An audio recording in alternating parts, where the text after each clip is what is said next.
Bien-aimé dans le Seigneur, que la paix de Dieu, cette paix qui surpasse toute intelligence, te soit donnée maintenant même pendant que tu m'écoutes en abondance, au nom puissant de Jésus-Christ. Le message que j'apporte aujourd'hui s'intitule « La science de Dieu ». En effet, dans Proverbe chapitre 1, verset 7, la Bible dit que la crainte de Dieu est le commencement de la science.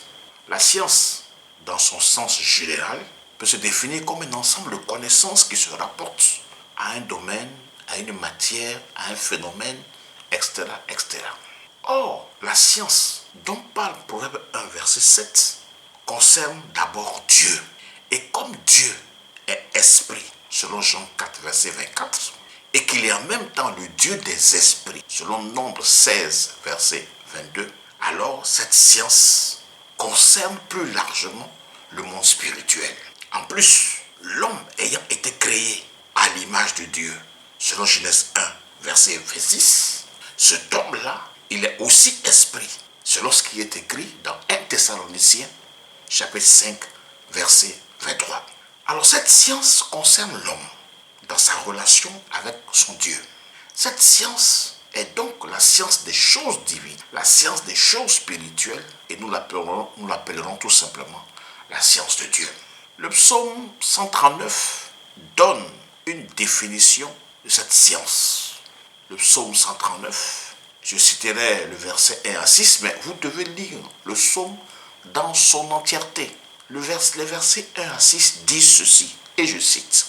« Éternel, tu me sondes et tu me connais. Tu sais quand je m'assieds et quand je me lève. Tu pénètres de loin ma pensée. Tu sais quand je marche et quand je me couche. Et tu pénètres toutes mes voies. Car la parole n'est pas sur ma langue que déjà, ô Éternel, tu la connais entièrement. Tu m'entoures par derrière et par devant, et tu mets ta main sur moi. Une science aussi merveilleuse est au-dessus de ma portée.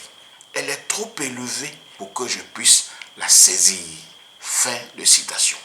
Ce passage indique que cette science, qui est donc la science spirituelle, la science de Dieu, ne peut pas être comprise par l'homme naturel. Car l'homme naturel, celui que la Bible appelle aussi l'homme animal, selon 1 Corinthiens chapitre 2, verset 14, ne peut ni recevoir ni connaître les choses de l'Esprit de Dieu. Alors comment acquérir la science de Dieu? Cette science de Dieu est principalement contenue pour nous chrétiens dans la Bible. Et on la découvre en étudiant ce livre sacré, selon ce qui est écrit dans Proverbe 22, versets 17 à 21. En fait, nous disposons de 4 principaux moyens pour connaître cette science de Dieu.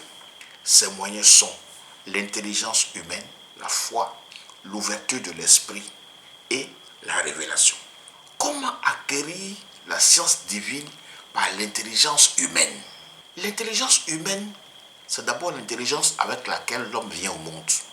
Et cette intelligence ensuite se bonifie avec les études que l'on fait, études scolaires, études universitaires, mais aussi avec l'expérience de la vie. Cette intelligence humaine nous permet déjà au départ de lire la Bible, d'examiner et d'analyser son contenu et de chercher à comprendre les faits historiques, les recommandations et les lois de Dieu et toutes les informations que contiennent les Saintes Écritures. C'est ainsi que l'on apprend à connaître Dieu et à découvrir les lois et les règles du monde spirituel. Les textes originaux de la Bible sont écrits en hébreu ou en grec ou en araméen. Il existe donc plusieurs traductions de ces textes et donc plusieurs versions de la Bible. Pour comprendre parfaitement le sens de certains mots importants de la Bible, on a le choix entre 2 solutions. Soit on apprend ces langues pour être capable de lire les textes originaux, soit on utilise des guides d'études bibliques de référence écrits par des experts de haut niveau. Mais la Bible renferme un contenu spirituel, car les Saintes Écritures qu'elle renferme sont inspirées de Dieu, selon 2 Timothée 3, verset 16. L'intelligence humaine seule ne peut donc pas comprendre et discerner le sens véritable des Saintes Écritures. Et c'est pour cela que dans Matthieu 22, verset 29, Jésus même avait reproché à des sadducéens de ne pas comprendre le sens spirituel des Saintes Écritures. Au-delà de l'intelligence humaine, il y a un deuxième moyen, c'est la foi. Comment donc acquérir la science de Dieu avec la foi, par le moyen de la foi? La lecture de la Bible avec la foi nous conduit dans les premières profondeurs de la science de Dieu. Car la foi nous amène au-delà de ce qui est écrit à comprendre les choses de Dieu, non pas avec l'intelligence humaine, mais avec le cœur. La foi, en effet, nous fait espérer en Dieu. La foi nous fait placer en Dieu notre confiance, sans même l'avoir vu, selon Ésaïe 8, verset 17. La foi nous amène à croire en Dieu. La foi nous amène à accepter tout ce qui est écrit dans la Bible, même si nous n'avons pas les preuves objectives qu'elles sont des vérités absolues. La foi, comme dit la Bible dans Romains 10, verset 17, elle vient de ce que l'on entend. Donc en fait, la foi vient de la parole de Dieu qui est enseignée, la parole de Dieu qui est prêchée. C'est ainsi que la parole prêchée par l'apôtre Pierre le jour de la Pentecôte a touché le cœur de ceux qui l'ont entendu dans Acte 2, versets 37 à 39. C'est donc ainsi que la foi s'émet dans le cœur. La foi s'émet dans le cœur, s'exprime à travers ce cœur, selon Romains 10, versets 8 à 10. Par la suite, grâce au don du Saint-Esprit reçu après le baptême, le chrétien peut recevoir le véritable don de la foi, selon 1 Corinthiens 12, verset 8. Cette foi est définie dans Hébreux 11, verset 1, qui dit que la foi, c'est d'abord une ferme conviction, une ferme assurance des choses qu'on espère, quand nous espérons en Dieu. Et cette foi qui est l'espérance, elle devient par la suite la démonstration des choses qu'on ne voit pas. C'est-à-dire la démonstration des choses que les yeux de chair ne voient pas. C'est-à-dire la démonstration de l'existence du monde invisible, du monde surnaturel. Bien-aimé, dans tes prières, prie le Seigneur. Demande-lui d'affermir ta foi, de la faire grandir chaque jour, afin de te rendre capable de comprendre les Saintes Écritures, de te rendre capable de connaître, de mieux connaître la science de Dieu et d'avoir avec lui une plus grande intimité. Deuxièmement, comment acquérir la foi, la science de Dieu par l'ouverture de l'esprit.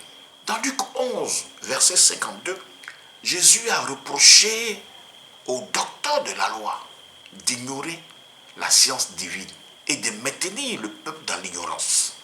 Et lorsque Jésus a été ressuscité, il a révélé à ses apôtres, dans Luc 24, verset 44 à 48, que la loi de Moïse, les psaumes et les livres des prophètes parlent de lui. Et après l'avoir dit, il a ouvert leur esprit afin qu'ils comprennent les Écritures. L'homme est un esprit, l'homme est corps, âme et esprit, je l'ai déjà dit. Les paroles de Jésus contenues dans la Bible sont esprit, selon Jean 6, verset 63. Et donc, pour comprendre des paroles qui sont esprit, il faut que notre esprit lui-même soit ouvert pour que nous soyons capables de comprendre le sens caché de ces paroles spirituelles. Prions donc, bien-aimé le Seigneur, afin qu'il nous ouvre l'esprit chaque jour pour que nous puissions entrer dans la connaissance des sciences, la science de Dieu, dans la connaissance cachée de la science de Dieu. Enfin, nous passons à comment acquérir la science de Dieu par la révélation. La science de Dieu est aussi la science des mystères cachés. Selon 1 Corinthiens chapitre 13, verset 2. Ces mystères peuvent même ne pas être dans la Bible, car dans Jean 21, verset 25, il est dit que Jésus a fait beaucoup de choses qui ne sont pas écrites dans la Bible. Ainsi donc, c'est la révélation qui enseigne ce qui est vraiment caché. C'est la révélation qui enseigne ce qui n'est pas écrit dans la Bible. Et donc, c'est par la révélation que Dieu enseigne ses secrets à ses prophètes, selon qu'il est écrit dans Amos chapitre 3, verset 7. Cet enseignement particulier concerne les mystères cachés sur l'homme et sur Dieu lui-même, selon 1 Corinthiens chapitre 2, versets 7 à 16. À titre d'exemple, Dans 1 Roi 19, versets 7 à 14, on décrit la rencontre de Élie avec Dieu après l'épisode, la victoire qu'il a eue sur le prophète de Baal et qui s'est réfugié au-delà du désert.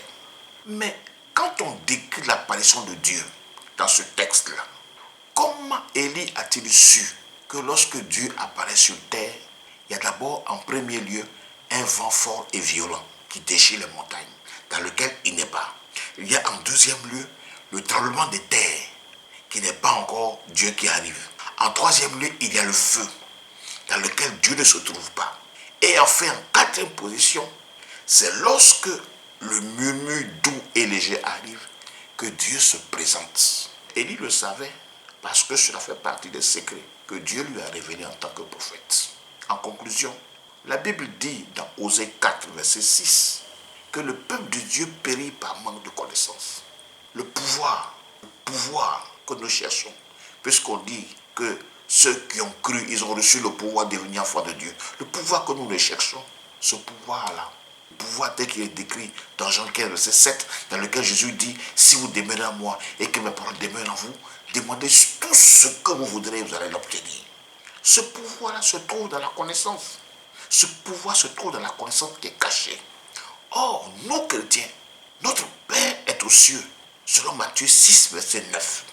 Et ce Père qui est dans les cieux, il est le Dieu qui révèle les secrets, selon Daniel 2, verset 28.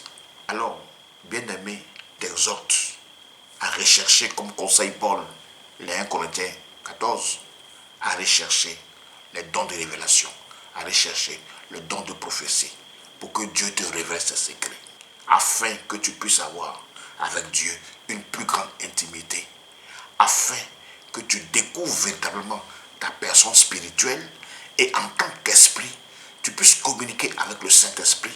En tant qu'esprit, tu puisses communiquer avec Dieu qui est esprit. En tant qu'esprit, tu puisses communiquer avec Jésus qui est esprit. En tant qu'esprit, tu puisses retrouver ta place qui est la sienne dans le monde spirituel. Que Dieu te bénisse à travers cet enseignement. Ne le garde pas pour toi seul. Partage-le avec tes frères. Partage-le avec tes sœurs. Que Dieu te bénisse et qu'il te garde dans son amour. Au nom de Jésus-Christ. Amen.